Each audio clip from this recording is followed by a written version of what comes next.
ಒಂದು ಘೋಷಣೆಯನ್ನ ಮಾಡಿದೆ. ಆ ಘೋಷಣೆ ಏನಪ್ಪಾ ಅಂತಂದ್ರೆ, ಪ್ರತಿ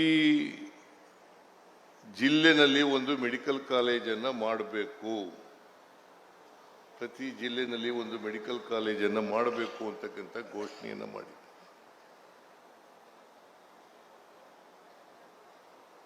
ಇವತ್ತು ಕರ್ನಾಟಕದಲ್ಲಿ ಸುಮಾರು 71 ಮೆಡಿಕಲ್ ಕಾಲೇಜುಗಳಿದ್ದಾವೆ. ಆ 71 ಮೆಡಿಕಲ್ ಕಾಲೇಜುಗಳಲ್ಲಿ 22 ಸರ್ಕಾರಿ ಮೆಡಿಕಲ್ ಕಾಲೇಜುಗಳಿದ್ದಾವೆ ಅಂತಕ್ಕಂಥ ಮಾತುಗಳನ್ನು ಹೇಳಲಿಕ್ಕೆ ಬಯಸ್ತಾ ಇದ್ದೇನೆ. ಇನ್ನು ಉಳಿದ ಜಿಲ್ಲೆಗಳಲ್ಲೂ ಕೂಡ